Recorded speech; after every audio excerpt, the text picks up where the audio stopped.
Mes chers frères et sœurs, je vous salue tous de tout mon cœur et bien sûr, je souhaite à chacun de vous un très joyeux Noël, un Noël de bénédiction. Alors aujourd'hui, ce soir, nous avons quelques informations à vous donner.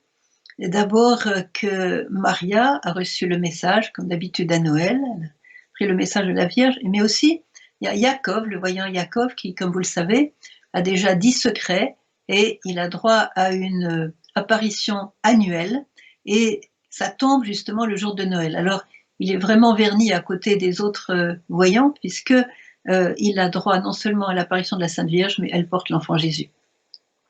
On n'a pas pu y aller parce que c'est toujours privé avec lui, il n'y a que sa famille qui est là avec lui, donc voilà. Enfin, on a passé un très très bon Noël, l'église était archi pleine, elle débordait de partout. Il faut dire qu'on a droit ces jours-ci à environ 3000 Ukrainiens et on les voit sur les montagnes, sur les chemins, dans l'église, à côté de l'église, ils défilent, il y a beaucoup de jeunes aussi parmi eux, ils viennent pour prier pour la paix dans leur pays puisqu'il y a quand même une grosse menace sur l'Ukraine. Voilà, d'autre part, je vais vous annoncer aussi que nous avons donc 2 nouvelles vidéos ce mois-ci. L'une, c'est Nazareth, chapelet avec 5 invités. Donc nous accueillons le Père, le Fils, le Saint-Esprit, la Vierge, les anges, etc. Saint-Joseph, et donc chapelet avec les 5 invités. Et puis vous avez une autre petite vidéo qui s'appelle « Dire oui au plan de Dieu ». Donc je les recommande, sans compter toutes les autres qu'on a déjà annoncées dans les mois à venir. Parce que n'hésitez pas aussi à inviter vos proches pour regarder les vidéos, parce que beaucoup de gens maintenant sont un petit peu non pas confinés, mais enfin vraiment sur leur écran. D'autre part, je vous rappelle aussi que à 17h30, vous avez, je ne sais plus quel jour c'est, mais enfin 17h30, vous avez les petites vidéos qu'on a filmées avec des thèmes. Qu'est-ce que dit la Sainte Vierge sur tel ou tel thème? Alors on va continuer cette série de vidéos parce que c'est très très important que comme ça vous puissiez vraiment connaître les messages. Alors par exemple, les prochaines petites vidéos, c'est donc la réincarnation, la prochaine, c'est la conversion, ce que dit Marie au prêtre, ce que dit Marie sur le péché, etc. Vous voyez, donc je vous recommande, c'est très court, c'est entre 2 et 3 minutes, bon, ça va pas vous prendre beaucoup de temps, mais ça vaut la peine. Voilà. Bon, je vais vite passer au message parce que le temps tourne. Donc le message donné à Maria, le voici. Chers enfants, oui, je vous signale, Maria est en Italie parce que elle n'est pas en trop bonne santé, elle a voulu passer vraiment les fêtes dans sa famille, peut-être qu'elle reviendra pour le 1er janvier, on verra. En tout cas, voilà le message que Marie lui a donné hier soir. Chers enfants, aujourd'hui, je vous apporte mon fils Jésus pour qu'il vous donne sa paix. Petits enfants, sans la paix, vous n'avez ni avenir ni bénédiction. C'est pourquoi ouvrez-vous à la prière, car les fruits de la prière sont la joie et la foi, sans lesquels vous ne pouvez pas vivre. La bénédiction d'aujourd'hui que nous vous donnons, portez-la à vos familles et enrichissez-vous et enrichissez tous ceux que vous rencontrez, afin qu'ils ressentent la grâce que vous recevez. Merci d'avoir répondu à mon appel. Alors évidemment, moi je craque devant un tel message parce que Marie nous dit « Je vous apporte mon fils Jésus pour qu'il vous donne sa paix ». Alors quand elle apporte son fils Jésus, combien de saints, Padre Pio, Saint Antoine de Padoue, Sœur Faustine et encore tellement d'autres saints ont eu la grâce, le privilège, disons, de voir l'enfant Jésus aussi en Italie. Madre Speranza, elle jouait avec l'enfant Jésus, il se mettait sous la table, elle le tirait par les pieds, elle disait viens là, arrête de faire le clown, viens là, elle le tirait par les pieds. Il y a une intimité extraordinaire. Vous avez aussi sœur mère Yvonne Aimée de Malestroit, qui est une grande mystique française. Elle trouvait l'enfant Jésus dans sa chambre, elle le prenait, il restait, et quand il restait, il se transformait, il n'était plus vivant, mais il se transformait comme une statue. Et dans l'analyse de la statue, j'ai appris ça aujourd'hui, on voyait tous les organes humains d'un enfant. C'est incroyable, c'est l'évêque qui a pris les statues dans son placard, donc elles ne sont pas exposées au public, mais il ne partait jamais sans laisser une trace de sa venue. C'est quand même extraordinaire. Donc alors, aujourd'hui, mes chers frères et sœurs, Marie nous a apporté son fils Jésus, le petit nouveau-né qu'elle tenait dans les bras. Alors je voudrais vous souligner comme l'importance de ce don. Vous voyez, dans la prophétie d'Isaïe, vous avez au chapitre 9 d'Isaïe, vous avez ce verset qui est donc vraiment prophétique et qui nous donne la teneur de ce don. Un enfant nous est né, un fils nous est donné. Alors, imaginez dans vos familles, dont tout le monde a vu la naissance d'un enfant, tout le monde a accueilli au moins un petit nouveau-né, c'est pas dans votre famille, c'est dans la voisine des voisins, c'est dans la famille de vos cousins, enfin, qui n'a pas vu un petit nouveau-né? Alors, ça veut dire quoi? Ça veut dire que Marie, comme tous ces saints que je viens de citer, il y en a encore beaucoup plus que ça, Marie nous donne à nous aujourd'hui son fils Jésus. C'est comme s'il nous mettait le petit nouveau-né dans les bras. Elle le fait, c'est ce qu'elle fait, elle vous l'apporte.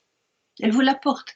Considérez que vous avez reçu ce petit nouveau-né dans les bras. Alors, qu'est-ce que vous allez faire avec ce petit nouveau-né? Un petit nouveau-né, c'est quelqu'un qui ne voit pas le mal. D'abord, vous n'avez pas besoin d'avoir peur de Dieu. Dieu est un nouveau-né. Dieu est un enfant. Dieu a l'innocence d'un enfant. Dieu a la vulnérabilité d'un enfant dans son cœur. Vous voyez, il a voulu venir comme le plus petit des nouveau-nés du monde. On l'a mis sur la paille, ça ne se fait pas de mettre un nouveau-né sur la paille. Ça ne se fait pas.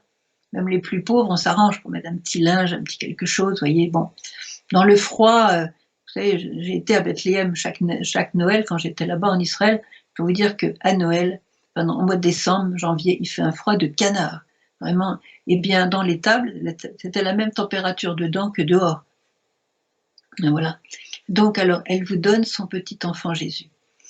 Alors, j'aime bien faire le lien avec l'Eucharistie. Parce que, évidemment, le corps de Jésus, c'est l'Eucharistie. Quand on reçoit l'Eucharistie, c'est important de recevoir vraiment, d'être conscient que l'on reçoit Jésus, le Sauveur. Et il y a plusieurs manières de le recevoir. Vous pouvez imaginer que vous recevez Jésus crucifié, que vous recevez Jésus dans sa transfiguration, que vous recevez Jésus en train de parler avec le docteur de la loi, ou en train de multiplier les pains et les poissons, ou en train de marcher sur les eaux. Vous voyez, vous recevez Jésus comme ça. Mais j'aime beaucoup recevoir Jésus comme un petit enfant. Parce que les petits enfants, ils cherchent la chaleur de notre corps, ils se blottissent comme ça. L'autre jour, devant moi, à la messe, il y avait une femme qui avait une petite poussette, elle était avec son mari. Et elle avait l'enfant dans les bras, et puis à un certain moment de la messe, elle a voulu mettre l'enfant sur la poussette pour être un petit peu libre, quoi, parce que la messe, ça faisait long. Ben, l'enfant se débattait pour rester sur le sein de sa mère. Parce qu'il sent l'amour, il sent la chaleur de sa mère, il sent l'affection, vous voyez, il a besoin du contact avec la mère. Et Jésus nous a dit dans l'Évangile, qui est ma mère? Qui sont mes frères? Vous avez la réponse, bien sûr, c'est celui qui fait la volonté de mon Père qui est dans les cieux. Voici ma mère, voici mes frères, vous voyez. Alors, si vous faites la volonté de Dieu, vous pouvez être la maman de Jésus. La maman de Jésus, c'est quand même grand, vous voyez. Et donc Marie vous confie son enfant. Et si elle vous confie son enfant, en fait, elle ne dit pas « je vous confie mon enfant », elle nous le donne. Et chez nous, on dit toujours « donner c'est donner, reprendre c'est voler ». Donc il ne s'agit pas qu'elle le reprenne. Elle vous le donne parce qu'elle a confiance en vous. Elle a confiance que vous allez le soigner, que vous allez le coucouner, que vous allez l'aimer, que vous allez le caresser, que vous allez vous occuper de lui. Et c'est exigeant, un petit nouveau-né. Un petit nouveau-né, bon, la nuit, il a besoin de téter ou de prendre son biberon.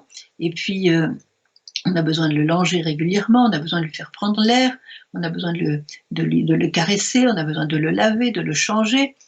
On a besoin de le nourrir, on a besoin de vérifier que tout va bien, etc. Ça prend du temps d'avoir un petit nouveau-né. Mais quelle joie parce que le petit nouveau-né est complètement abandonné à notre merci, à notre merci. Alors, si Marie, aujourd'hui encore, ce temps de Noël, vous donne son enfant, elle sait qu'elle met son enfant à notre merci. C'est-à-dire que la joie du petit ou sa tristesse ou sa douleur va dépendre de comment on va le traiter. On va le traiter d'abord dans l'Eucharistie, on va le traiter dans la prière, et surtout on va recevoir de Marie ce don.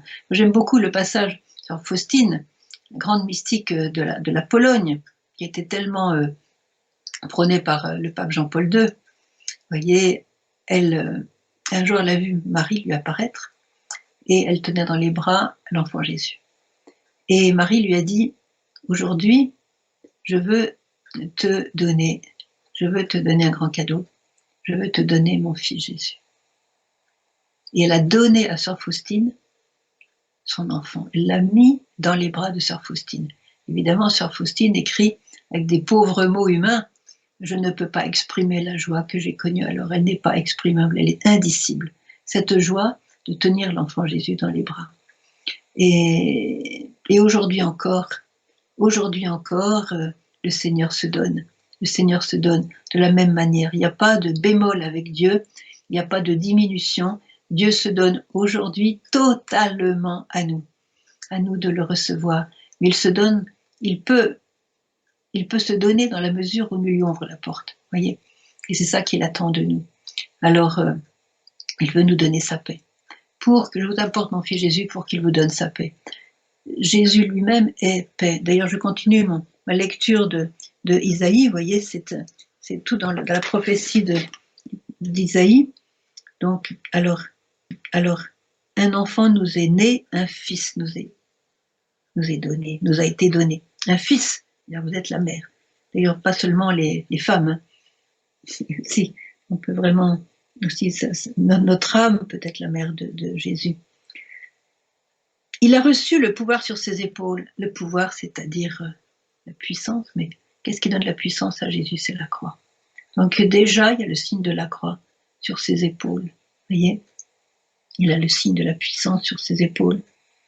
On lui a donné ce nom, conseiller merveilleux, Dieu fort, Père éternel, prince de la paix. Jésus est paix. Et vous savez que la paix, c'est le shalom. Je l'ai dit souvent, mais je le répète parce que aujourd'hui, beaucoup souffrent du vide intérieur, du vide spirituel, du vide d'amour, surtout du vide d'amour, vide de lumière. Bien justement, la paix, c'est d'avoir la plénitude dans son cœur. C'est ça le shalom. Et Witzka nous dit, quand on a Dieu dans son cœur, quand on a la paix de Dieu dans son cœur, de quoi pouvons-nous avoir peur? Voyez. Alors Jésus est notre paix, et quand il se donne, il met, j'allais dire, excuse-moi l'expression, il met tout le paquet. Il n'y a pas de diminution avec lui. Et si vous êtes complètement ouvert, il suffit de lui dire, Seigneur, je m'ouvre complètement. Dans ma faiblesse, dans ma misère, dans mes limites, je m'ouvre complètement. Et là, alors, il ne peut pas ne pas se donner à vous. Voyez. Petits enfants, sans la paix, vous n'avez ni avenir, ni bénédiction. Alors cette parole est à noter. Parce qu'aujourd'hui, il n'y a pas la paix dans les cœurs. La plupart des cœurs n'ont pas la paix. Je sais que parmi vous, lorsque je m'adresse dans ce direct, je sais que parmi vous, certaines personnes n'ont pas la paix dans leur cœur. Et cette paix, justement, qui consiste à être là, avoir tout simplement la plénitude de Dieu dans son cœur. Et elle nous dit, vous n'avez ni avenir, ni bénédiction. Et ça doit nous faire réfléchir, parce que tous nous cherchons un avenir. Et nous avons un avenir, mais où est notre avenir? Avec qui est notre avenir? Vous voyez, Satan nous a déviés avec le matérialisme, avec le modernisme, avec la recherche du pouvoir, de l'argent, des satisfactions, de ceci, de cela, humaine, terrestre, passagère, pour cette vie qui est comme un souffle, et qui va se terminer un jour, que ce soit 50 ans ou 5 minutes, c'est pareil, que de l'éternité. Donc elle nous dit, vous n'avez pas d'avenir si vous n'avez pas la paix. Vous n'avez pas la bénédiction de Dieu si vous n'avez pas la paix. Frères et sœurs, méditez cette parole. Travaillez sur la paix de votre cœur. Travaillez sur l'accueil de Jésus qui va remplir votre cœur. Parce que vous voulez un avenir, vous voulez un bel avenir. Le monde aujourd'hui, avec toutes ces restrictions et toutes ces nouvelles lois qui sortent avec de plus en plus de restrictions, il faut bien le dire, eh bien, beaucoup perdent la paix. Ça, c'est laissez Jésus être votre paix. Laissez Jésus être votre paix. S'il est votre paix, si vous abandonnez à lui, Vous n'avez rien à craindre. Le Seigneur est mon berger, je ne manque de rien. Celui qui craint Dieu ne manque jamais de rien. Relisez les Écritures, vous avez la vérité, vous avez la lumière de Dieu là. Et quel est le fondement de notre paix? Quel est le fondement de notre paix? C'est la prière. Sans la prière, mes chers frères et sœurs, vous n'aurez pas la paix. Et beaucoup se disent, prier, c'est pas la peine, ça nous fait perdre du temps, on a autre chose à faire, on remet à plus tard, et puis voilà. Mes chers amis, sans la prière, il n'y a pas de paix. Parce que la paix est une chose divine. C'est pas la tranquillité humaine quand tout va bien. La paix est un don divin. C'est un don qui vient de Dieu. C'est un don que Dieu rêve de nous donner. Parce qu'il veut remplir notre cœur. Il veut nous guérir du vide. Et ouvrir notre cœur. Il faut ouvrir. Alors vous n'avez ni avenir, ni bénédiction. Je vais m'arrêter un petit peu sur la bénédiction. La bénédiction, on dit en latin dire du bien, benedire, en italien. Et bon, j'aime bien prendre aussi la racine hébraïque, bracha, en hébreu, et toute la Bible est remplie de bénédictions. Mais ce qui me touche aussi, c'est que le dernier geste de Jésus, au moment de partir de cette terre, quand il était encore visible par les apôtres, quel était son dernier jour, son dernier geste, quel était son dernier cadeau? Justement la bénédiction. La dernière chose qu'il a faite, c'est de bénir ses apôtres, là où il est sur le mont des Oliviers, en haut, là, à côté de Bethphagée, il était là, et il s'est envolé. Il a disparu dans le ciel, et la dernière chose, c'est qu'il a béni ses apôtres. Et vous avez remarqué que, malgré le fait qu'ils soient partis et que donc ils ne le verraient plus, ils sont allés pleins de joie pour aller dans le temple et prêcher. Plein de joie, pourquoi? Parce que la bénédiction de Dieu les a remplis. Vous voyez? Alors, moi j'ai le souvenir du Père Slavko, par exemple. Père Slavko, on avait fait une vidéo avec lui, à l'époque, sur le jeûne. C'était un grand jeûneur, je dirais, Père Slavko. Il aimait beaucoup expliquer le jeûne. Et alors, pardonnez-moi. Voilà qu'au moment de filmer, la caméra s'est arrêtée, impossible de la faire marcher. Alors on a cherché des moyens techniques. Ça. Et puis le caméraman a eu une bonne idée. Il a dit, mais Père Slavko, pourquoi vous ne bénissez pas la caméra? Il a béni la caméra, voilà, au nom du Père, du Fils et du Saint-Esprit. Il a dit, allez Seigneur, on a besoin de cette caméra pour faire ce... Eh bien la caméra a tout de suite remarché. Voilà. J'ai un autre exemple que j'aime bien, c'est en Inde. J'ai des amis qui sont très bons chrétiens. L'Inde, au Kerala, ils sont très particulièrement fervents dans leur foi catholique. Et alors, il y avait donc un couple que je connaissais bien, c'était ma traductrice, elle. Et lui avait un rendez-vous important dans un endroit où il avait quand même pas mal de kilomètres à faire et pour son travail. Et alors, il a décidé d'assister à la messe avant de partir, en disant, j'ai juste le temps, ça va être un petit peu juste, mais moi, je voudrais avoir ma messe avant de partir. Bon. Donc, il a assisté à la messe, et à la fin de la messe, donc, avant que le prêtre bénisse, il s'est dit, bon, est-ce que je reste encore pour la bénédiction? Ça va faire un peu juste, alors que, voilà, tout ça. Bon, il a dit, Seigneur, écoute, occupe-toi de mon voyage, mais je reçois ta bénédiction. Et de tout son cœur, vraiment, il a reçu la bénédiction de Dieu à travers le prêtre, car, comme nous le rappelle Marie, mais elle n'était pas la première à nous dire ça, quand le prêtre nous bénit, c'est Jésus qui nous bénit. Vous voyez? Donc il a reçu la bénédiction, il est parti en voiture. Il a été pris dans un horrible accident. Un horrible accident. Il s'en est sorti comme ça. Il s'en est sorti complètement indemne, sa voiture lui-même, comme s'il n'y avait pas eu d'accident, alors que les autres voitures étaient cabossées, enfin, très endommagées. Et alors, donc il avait un petit peu les jambes qui flageolaient, on peut dire vraiment. Et alors, il a reçu dans son cœur ce mot, parce qu'il en reçoit de temps en temps, c'est parce que tu as reçu ma bénédiction que je t'ai protégé dans cet accident. Voyez. Alors, vous voyez, dans la bénédiction, il faut se dire que c'est Dieu qui prend l'initiative. C'est Dieu qui intervient. Et quand il bénit, il atteint directement notre âme, notre esprit. On peut très bien ressentir une bénédiction, mais on peut très bien ne pas la ressentir. Qu'on la ressente ou pas, la bénédiction est là.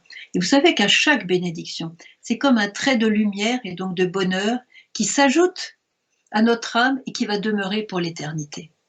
Vous voyez, j'aime bien, ici à Medjugorje, nous avons l'adoration du Saint-Sacrement plusieurs soirs par jour, plusieurs soirées par semaine, et j'attends toujours le moment de la bénédiction, parce que je sais que cette bénédiction enrichit l'âme. Dans cette bénédiction, c'est Dieu qui intervient et qui fait du bien à l'âme, qui la nourrit, qui la protège. Vous voyez, c'est comme comment dire, une protection, une toile de tente, enfin, qui protège la personne. Et c'est une initiative de Dieu qu'il nous faut rechercher. Alors évidemment, il y a plusieurs... je voudrais vous lire en fait la bénédiction que Dieu lui-même a donnée. Vous savez que Moïse a reçu de Dieu la bénédiction, ce qu'on appelle la bénédiction de Moïse, qui a été souvent reprise par saint François, et qu'on appelle maintenant la bénédiction de saint François, mais en fait elle est de Moïse, enfin elle est de Dieu à Moïse. Que Dieu Tout-Puissant vous bénisse et qu'il vous garde. Que l'Éternel fasse luire sa face sur nous et qu'il vous accorde sa grâce.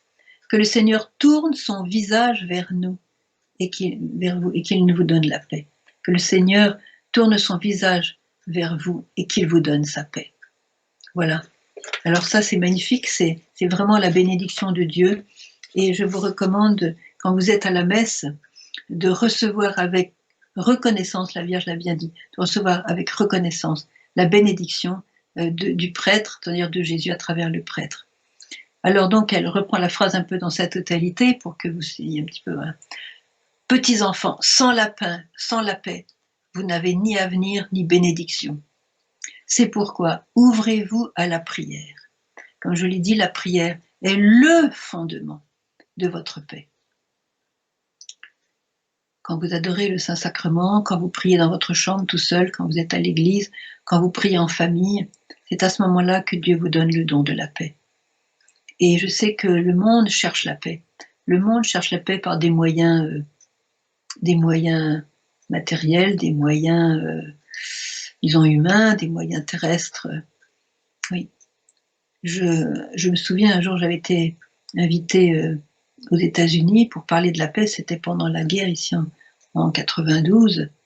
Et j'avais été invitée au Capitole, donc tous les grands personnages du gouvernement américain. Je vous dis pas comme je tremblais toute la nuit. Bref, toujours est-il que je leur ai expliqué que le don de la paix, c'était un don de Dieu et que ça ne se fabriquait pas, ça se recevait dans la prière. Imaginez au Capitole dire ça. Et à ce moment-là, ce qui s'est passé, c'était l'heure de l'apparition. Ma petite montre a sonné et j'ai dit maintenant on va prier parce que c'est l'heure de l'apparition à Medjugorje. Tout le monde reste en silence. On a eu l'apparition comme ça et la paix est descendue. J'ai dit reine de la paix, merci. Il y a eu une chape de paix qui est venue sur nous, c'était incroyable. Et voilà, ils ont compris non pas parce que j'avais parlé, mais parce qu'ils l'avaient ressenti. Vous voyez, extraordinaire. Alors ouvrez-vous à la prière. Dans la prière est un acte spirituel. Vous voyez, on peut bien sûr réciter des prières, mais ça, c'est le cœur surtout qui prie. Ouvrez-vous à la prière. Alors elle nous dit quels sont les fruits de la prière. Les fruits de la prière, elle nous dit aujourd'hui, la joie et la foi. Si vous priez, chers enfants, dans la prière, vous ressentirez la plus grande joie. Dans la prière, pourquoi? Parce que la prière, c'est cette conversation avec Dieu, cette conversation, ce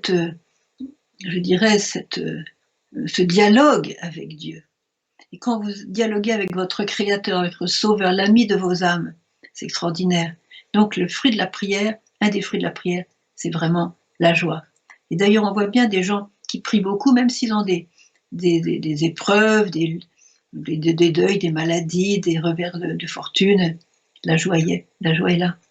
Oui. Et on voit une joie qui se voit dans les yeux, une voix spirituelle, une joie extraordinaire. J'aime beaucoup contempler les gens qui prient parce que dans leur regard, ils vous transmettent cette joie. Voilà. Et puis aussi, c'est la foi. Le fruit de la prière, c'est la foi. La foi, je le répète, je le dis à chaque fois, la foi, c'est l'adhésion. Vous voyez? Emouna, l'adhésion avec le Seigneur, c'est-à-dire vous ne faites qu'un. Et c'est quand vous faites qu'un avec le Seigneur qu'il se communique complètement à vous. Donc dans la prière, cette adhésion, je dirais que la colle qui va vous unir au Seigneur, si j'ose dire, voyez, cette union, elle va être de plus en plus forte et de plus en plus indissoluble, voyez. Et la Vierge ajoute encore là, voyez, cette parole très forte que je vous invite à méditer. Donc, la joie et la foi, sans lesquelles vous ne pouvez pas vivre. On peut faire semblant de vivre, mais sans la prière, sans la joie et sans la foi, sans la paix, on ne peut pas vivre. Pourquoi nous dit-elle ça? Voyez, je me souviens de l'épisode de Saint-Pierre sur le lac. Alors j'aime bien Saint-Pierre parce qu'il est tellement comme nous. Voilà, Saint-Pierre a vu Jésus marcher sur les eaux, alors évidemment, il a dit, bon, appelle-moi, je voudrais bien venir avec toi. Donc, allez, viens, le Seigneur l'a appelé, il a marché sur les eaux. Impeccable. Vous savez que les eaux, le symbole des eaux au pluriel dans la Bible, c'est le lieu du mal, hein, c'est le repère du mal, des démons. Donc il marchait sur les eaux, tout allait bien. Mais voilà, il s'est tourné pour voir que le vent était là, il y avait la tempête, il y avait les vagues. Il a considéré quelqu'un d'autre que Jésus. Il a quitté les yeux de Jésus pour considérer la situation humaine dans laquelle il se trouvait. Évidemment, marcher sur les eaux quand il y a la tempête, c'est pas génial. Donc il a quitté le regard de Jésus et pof, il a coulé. Jésus, dans sa miséricorde, l'a repris. Et voilà, mort, c'est pour nous. Aujourd'hui, qui de nous ne marche pas sur les eaux? Le monde est devenu un peu bizarre, le monde est difficile, le monde est très difficile. On peut se poser 1000 questions sur l'avenir. Donc nous marchons sur les eaux. Mais Jésus est là. Et Jésus nous regarde, il ne cesse de nous regarder. Et nous aurons la paix, et nous aurons vraiment la joie et la foi quand nous allons vraiment nous tourner vers le Seigneur. Voyez, on se tourne vers des moyens humains pour échapper aux maladies et tout ça. Bon, c'est un peu, c'est vain, quoi. C'est tout simplement vain. C'est pas ça qui nous donnera ni la joie ni la foi, qui nous aidera à vivre, mais nous aura à vivre peut-être quelques mois, quelques années. Qui sait? Bon, c'est pas ça mon propos. En tout cas, regardez Jésus. Jésus attend votre regard. Jésus a regardé Pierre aussi au moment de son reniement. Ça a sauvé Pierre, parce qu'à ce moment-là, il a vu tout l'amour qui passait dans les yeux du Sauveur. Il s'est senti pardonné, compris. Voilà. Donc, et n'oubliez pas aussi que cette bénédiction, cette prière va nourrir, va embellir, va enrichir votre âme. Alors, je me souviens d'un message, je ne sais pas si je vais le trouver là, un message, bon, je vais le dire par cœur, parce que je le connais par cœur. Marie nous dit, n'oubliez pas, chers enfants, que la seule chose que vous possédiez vraiment sur la terre, c'est votre âme. Elle n'a pas parlé de notre corps, elle n'a pas parlé de notre famille, nos biens matériels, notre maison, notre voiture, notre travail. Non. La seule chose qui soit vraiment, que nous possédions vraiment, c'est notre âme, parce elle est là maintenant, mais elle va passer de l'autre côté dans l'éternité. Et la Vierge nous demande, voilà, c'est votre âme, le seul bien que vous possédiez sur cette terre, c'est votre âme. N'oubliez pas qu'un jour, votre âme va se présenter devant le trône de Dieu. Sera-t-elle propre ou sale? Elle nous pose la question. Alors si vous priez, si vous recevez vraiment la bénédiction, votre âme sera propre, vous allez être protégé et vous allez vivre. Vous n'allez pas tomber sur cette malédiction quand il s'agit, non, vous ne pouvez pas vivre. Vous pouvez pas vivre. Il n'y a pas de vie. Il n'y a pas de vie sans la prière, il n'y a pas de vie sans la foi, il n'y a pas de vie sans Dieu. Il n'y a pas de vie sans Dieu, il n'y a pas de vie éternelle sans Dieu. Et combien de fois elle l'a redit dans les messages, j'en ai vu encore plusieurs aujourd'hui, chers enfants, sans Jésus, vous n'avez ni paix, ni joie, ni avenir, ni vie éternelle. Pourquoi est-ce qu'on a chassé Jésus de nos frontières? Pourquoi est-ce qu'on a pensé qu'on était assez grand pour se passer de lui? Regardez le résultat. On a chassé Dieu, on a chassé les croix, on est encore en train de déboulonner non seulement les sages de Jean-Paul II, mais maintenant on est en train de déboulonner Saint-Michel-Archange, je ne sais plus dans quel endroit de France, on va continuer à déboulonner les saints. Bonjour la bénédiction. Bonjour la bénédiction. On est en train de se priver de la bénédiction de Dieu. Alors vous qui écoutez la Sainte Vierge, vous qui voulez vous rapprocher de Dieu, vous qui voulez retourner vers Dieu, soyez ce petit reste qui est fidèle à Dieu. Vous voyez?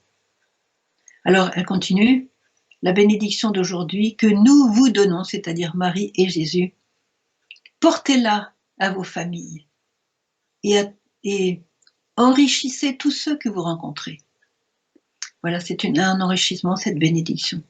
Cette prière va vous enrichir. Elle nous dit enrichissez tous ceux que vous rencontrez et portez-la à vos familles. Parce que quand il y a la paix, quand il y a la joie, il y a une émanation, il y a l'onction qui sort de vous, par votre sourire, votre regard, votre attitude, votre vie. Il y a une onction qui émane de vous et qui rejoint pas seulement les proches qui sont autour de vous, dans votre famille, dans votre maison, dans votre travail.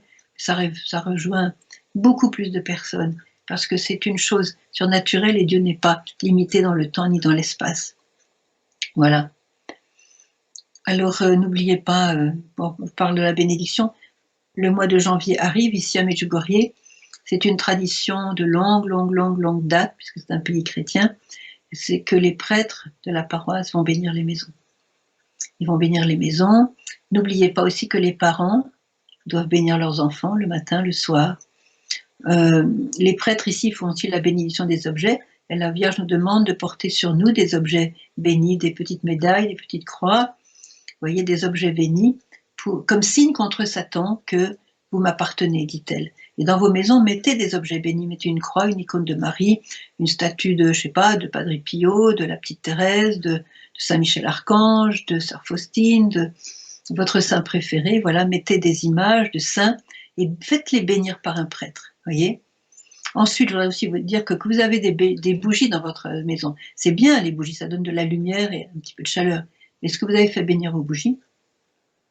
Vous savez que quand on bénit les bougies, on bénit l'encens, hein, on bénit l'eau évidemment, on bénit le sel, on bénit l'huile, mais ça c'est les prêtres qui font ça. Hein.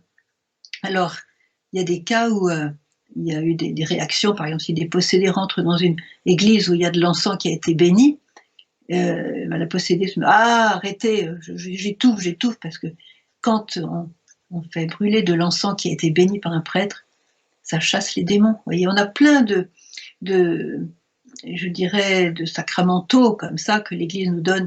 Reprenez-les, reprenez-les. Portez sur vous des objets bénis. Bénissez, faites bénir votre maison. C'est pas magique, c'est vraiment l'intervention de Dieu et c'est donné par l'Église, donc vous êtes absolument tranquille. Voilà. Voilà, et puis là, elle finit comme ça. Alors, que vos familles, donc, enrichissez tous ceux que vous rencontrez, afin qu'ils ressentent la grâce que vous recevez. Si vous avez reçu cette grâce, et vous pouvez très bien lire le message pour la première fois dans 10 jours, à chaque fois que vous lisez le message, ce qu'elle nous donne s'applique à ce moment-là. Vous voyez, par exemple, elle nous dit « Aujourd'hui, je vous apporte mon fils Jésus », d'accord. Si quelqu'un lit le message seulement dans 10 jours, à ce moment-là, à nouveau, la Vierge donne le fils, vous voyez. Donc, c'est vraiment vivant, elle est vivante, la Sainte Vierge. Donc voilà, c'est une intervention de Dieu par Marie. Et invitez Marie à vous bénir, voilà. Alors maintenant, je voudrais vous parler un petit peu mais rapidement, hein, parce que on a déjà bien avancé avec le message de Maria. Je voudrais souligner seulement une ou deux choses. C'est le message de Jacob. Voici le message de Jacob. Chers enfants, vous êtes appelés enfants de Dieu. Si seulement vos cœurs ressentaient cet incommensurable amour que Dieu a pour vous. C'est le cri du cœur. Vos cœurs l'adoreraient et le remercieraient à chaque instant de votre vie. C'est pourquoi, petits enfants, aujourd'hui, en ce jour de grâce, ouvrez vos cœurs et implorez du Seigneur le don de la foi, afin de devenir vraiment dignes du nom d'enfants de Dieu, de ceux qui, d'un cœur pur, remercient et honorent le Père Céleste. Je suis à vos côtés et je vous bénis de ma bénédiction maternelle. Alors voilà, ceux qui entendent ce message, qui le prennent à cœur, ils sont bénis de cette bénédiction maternelle, même si elle l'a donnée hier soir chez Jacob.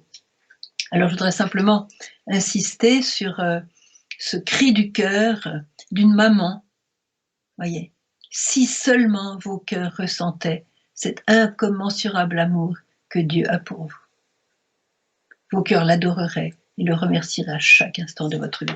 On est des grands inconscients. On est des grands inconscients si on savait l'amour de Dieu. Alors il y a un autre message où elle a dit à peu près la même chose, je voudrais vous le lire aussi. C'est un message qui date de 2013. Alors voilà, chers enfants, si seulement vous m'ouvriez vos cœurs avec une totale confiance, vous comprendriez tout. Vous comprendriez avec quel amour je vous appelle, avec quel amour je désire vous changer, vous rendre heureux. Voyez, vous changer, vous rendre heureux. Qui n'aspire pas à être heureux, qui n'aspire pas à changer pour être meilleur. Voyez, avec quel amour je désire vous changer, vous rendre heureux. Avec quel amour je désire faire de vous des vrais disciples de mon Fils et vous donner la paix. Vous donner la paix dans la plénitude de mon Fils Jésus. Vous comprendriez l'immense grandeur de son amour. Vous comprendriez l'immense grandeur de mon amour maternel. Voyez, c'est pourquoi, petits enfants, priez. Voilà. Bon, je pourrais lire encore beaucoup d'autres messages comme ça, mais c'est le cri d'une maman.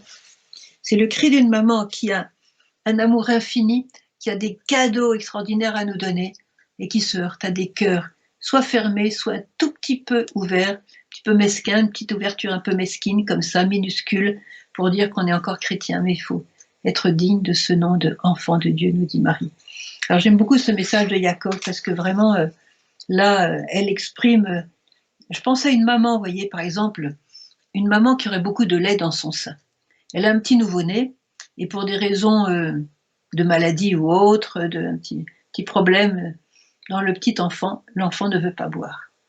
Alors c'est vraiment la panique, parce qu'un enfant doit boire, et non, il refuse de boire. Imaginez, il se dit, mais si seulement il pouvait boire mon lait, il pourrait grandir, il pourrait se développer. Voyez, d'autant que dans le lait maternel, il y a tout ce qu'il faut, selon les jours, selon les semaines, pour correspondre aux besoins de l'enfant. Et c'est terrible pour une maman de ne pas pouvoir nourrir son enfant, de son biberon, toujours mieux de lait maternel, bien sûr, parce qu'il y a tout dedans, mais c'est du lait qui est bio, en quelque sorte, vous voyez, qui est pur. Et bon, à chaque instant, si on était conscient à chaque instant de notre vie, eh bien sûr, on pourrait remercier, on pourrait louer le Seigneur, honorer notre Père Céleste. Et elle nous dit, voilà, implorer du Seigneur le don de la foi. Alors, implorer du Seigneur le don de la foi. On implore le Seigneur pour être heureux, on implore le Seigneur pour des faveurs matérielles, des faveurs affectives, des faveurs de tranquillité, des faveurs de travail. Est-ce que vous pensez à implorer de Dieu le don de la foi? Le don d'être vraiment toujours connecté, d'être toujours uni au Seigneur. N'oubliez pas, mes chers frères et sœurs, que le but de notre vie, c'est notre union d'âme avec le Seigneur. Et c'est pour ça que la prière donne la plus grande joie, parce que à chaque prière faite avec le cœur, on grandit. Vous voyez? Et je rappelle cette parole de Marthe Robin, qui est quand même assez fascinante, qui disait qu'à chaque communion bien faite, évidemment, quand on est en état de grâce, on prend le Seigneur dans l'Eucharistie, à chaque communion, notre bonheur céleste, notre gloire céleste augmente.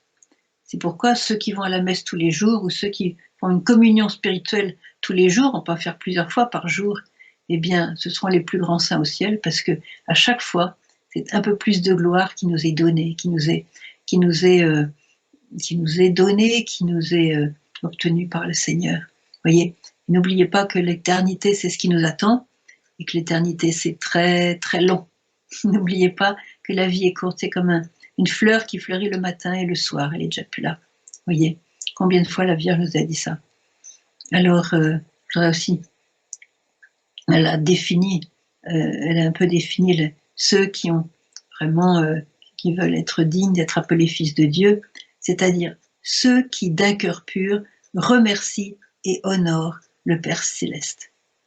Voyez, alors n'oubliez pas de remercier, Quand vous faites une prière, commencez toujours par remercier et honorer le Père Céleste. Le Père Céleste n'est pas très aimé dans le monde, et plus on va l'aimer, plus il va nous donner. En tout cas, c'est lui qui nous a fait ce don sublime, hein, comme dit dans l'évangile de Saint Jean, Dieu a tant aimé le monde qu'il a donné son Fils, son unique, afin que les hommes ne périssent pas, mais aient par lui la vie éternelle. Donc n'oubliez pas que vous êtes enfants de Dieu et d'un cœur pur, remerciez. D'un cœur pur, remerciez. Vous savez, à la fin de l'année, et je vous conseille de faire ça aussi, à la fin de l'année, on a une tradition dans la maison, c'est de prendre une page blanche et d'écrire 50 raisons que nous avons de remercier Dieu pour ce qu'il a fait pour nous dans l'année. Alors j'entends toujours l'écrire 50, c'est pas possible, on n'y arrivera jamais 50. Alors essayez, commencez par le premier, le second, puis quand vous arrivez à 50, vous êtes obligé de prendre une autre feuille parce que vous en trouvez d'autres, des raisons de remercier Dieu. Mais ce qui est beau aussi, c'est que le soir, quand vous allez vous coucher, prenez quelques minutes, repassez votre journée et remerciez Dieu. Remerciez Dieu pour le don de la vie. Remerciez Dieu pour le don de la foi. Remerciez Dieu pour le don de votre famille. Ou remerciez Dieu pour le don de la solitude peut-être qui est la vôtre. Remerciez Dieu même pour les épreuves. La petite Thérèse, elle remerciait toujours Dieu. Elle a dit à la fin de sa vie, Seigneur, je te remercie en particulier pour les épreuves que tu m'as envoyées. Parce que ça, vous voyez, elle disait aussi, la souffrance passe, mais avoir souffert demeure. Et avoir souffert, c'est avoir eu l'occasion de s'unir au Christ, qui a beaucoup souffert, et d'offrir notre souffrance, unie à sa souffrance, pour l'aider pour la rédemption du monde. Donc on a toujours à remercier. Si vous souffrez, remerciez. La Vierge l'a dit, hein. La Vierge l'a dit par Visca, lorsque vous avez une maladie, une souffrance, une peine, chers enfants, ne dites pas « Ah, pourquoi c'est tombé sur moi et pas sur quelqu'un d'autre ?» Ou bien de douter l'amour de Dieu et de la Vierge. Non, non, chers enfants, lorsque vous avez une souffrance, priez ainsi. Seigneur, je te remercie pour le cadeau que tu me fais. Alors je pense que peut-être certains d'entre nous ont beaucoup de cadeaux, de toutes sortes. Mais je vous promets que si vous remerciez Dieu, même pour les épreuves, n'allez jamais vous en repentir. Parce que alors, à ce moment-là, votre épreuve est unie à celle de Jésus. Et vous verrez au ciel, peut-être déjà sur la terre, les fruits de cette union avec Jésus. Alors c'est ce que je souhaite dans ce Noël, de recevoir le nouveau-né, de recevoir l'enfant Jésus. Et comme l'a dit Marie dans le dernier Noël du 2e millénaire, elle nous a donné aussi son fils. Elle nous a dit, cet enfant, prenez l'enfant Jésus qui va vous conduire vers la vie éternelle, qui est votre salut. Alors recevez l'enfant Jésus. Je rappelle la première phrase de Maria. Aujourd'hui, chers enfants, je vous apporte mon fils Jésus, pour qu'il vous donne sa paix. Que sa paix soit avec vous et que l'enfant Jésus soit contre votre cœur. Voilà. Alors, nous allons passer maintenant la période des questions. Je vous invite encore à réserver vos intentions pour plus tard, mais de penser maintenant aux questions. Peut-être que ces 2 messages ont suscité dans vos cœurs des questions.